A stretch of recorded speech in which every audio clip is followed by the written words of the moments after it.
ತುಂಬಾ ಕ್ಯೂರಿಯಾಸಿಟಿ ಇತ್ತು. 1 ಗಂಟೆ ನಂತರ ಸವದತ್ತಿ ಬಿಜೆಪಿ ಅಭ್ಯರ್ಥಿ ರತ್ನ ಮಾಮನಿ ಅವರ ನಾಮಪತ್ರ ಸ್ವೀಕೃತ ಆಗುತ್ತಾ ಅಂತ ಹೇಳಿ ಈಗ ಸ್ವೀಕೃತ ಆಗಿದೆ. ಚುನಾವಣಾಧಿಕಾರಿಗಳು ಅದನ್ನ ಅಧಿಕೃತವಾಗಿ ಘೋಷಣೆ ಮಾಡಿದ್ದಾರೆ. ಸವದತ್ತಿ ಯಲ್ಲಮ್ಮ ಮತಕ್ಷೇತ್ರದ ಚುನಾವಣೆ ಅಧಿಕಾರಿಗಳು ಈ ಬಗ್ಗೆ ಮಾಹಿತಿಯನ್ನ ಕೊಟ್ಟಿದ್ದಾರೆ. ಈ ಚುನಾವಣೆಗಳು ನಡೆದಾಗ ಯಾರೇ ಸಲ್ಲಿಸತಕ್ಕಂತಹ ನಾಮಪತ್ರಗಳಲ್ಲಿ ಸಣ್ಣ ಪುಟ್ಟ ತಪ್ಪುಗಳು ಆಗ್ತವೆ. ಆದರೆ ಯಾವ ಉದ್ದೇಶದಿಂದ ನಾಮಪತ್ರದ ಅಂಕಣಗಳನ್ನು ನಮ್ಮ ಎಲೆಕ್ಷನ್ ಕಮಿಷನ್ ಅವರು ಕೊಟ್ಟಿದ್ದಾರೆ ಅಥವಾ ನ್ಯಾಯಾಲಯಗಳ ತೀರ್ಮಾನಗಳಿಂದ ಸೇರಿಸಿದ್ದಾರೆ, ಅದರ ಉದ್ದೇಶ ತಪ್ಪಿ ಹೋಗದ ಹಾಗೆ ನಮ್ಮ ನಾಮಿನೇಷನ್ ಪತ್ರಿಕೆಗಳು, ನಮ್ಮ ನಾಮನಿರ್ದೇಶನದ ಪತ್ರಿಕೆಗಳು ಇರಬೇಕಾಗತ್ತೆ. ಈ ಫಾರ್ಮ್ಯಾಟ್ ಪ್ರತಿ ವರ್ಷ ಕೂಡ ಚೇಂಜ್ ಆಗ್ತಾ ಇರುತ್ತೆ. ಅನೇಕ ಕಡೆ ಆ ರೀತಿ ಸಣ್ಣ ಪುಟ್ಟ ತಪ್ಪಾಗುತ್ತೆ. ಈಗ ಯಾರು 2 ತಕರಾರು ಅರ್ಜಿ ಹಾಕಿದ್ರು ಅವರ ತಕರಾರು ಅರ್ಜಿ, ಅವರು ಹಾಕಿದ್ದಂಥ ಅರ್ಜಿಯಲ್ಲಿಯೂ ಕೂಡ 2 ತಪ್ಪುಗಳನ್ನು ನಾನು ಎತ್ತಿ ತೋರಿಸಿದ್ದೇನೆ. ಆದರೆ ಪ್ರತಿಯೊಂದು ತಪ್ಪುಗಳೂ ಕೂಡ ನಾಮಪತ್ರವನ್ನು ತಿರಸ್ಕಾರ ಮಾಡಲಿಕ್ಕೆ ಯೋಗ್ಯವಾಗಿರೋದಿಲ್ಲ.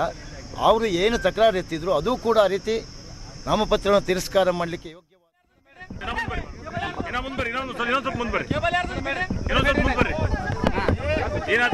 ನಾನು ಸಲ್ಲಿಸಿದ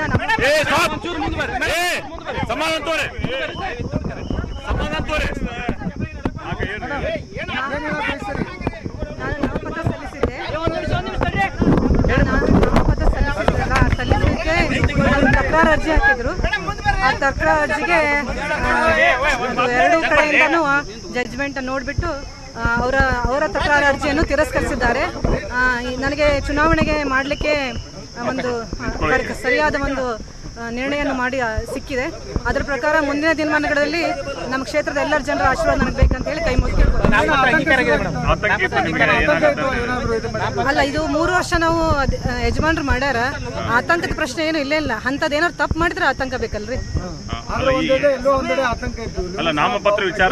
ಇದು ಏನಂತಾರಲ್ರಿ, ಎಲ್ಲೂ ಏನು ಸಿಗದಿದ್ದಾಗ ಇಂಥವೆಲ್ಲ ಸಣ್ಣ ಪುಟ್ಟ ಮಾಡೋದು ಸಹಜ ಆಗ್ಬಿಟ್ಟೈತೆ ಅವ್ರಿಗೆ. S S S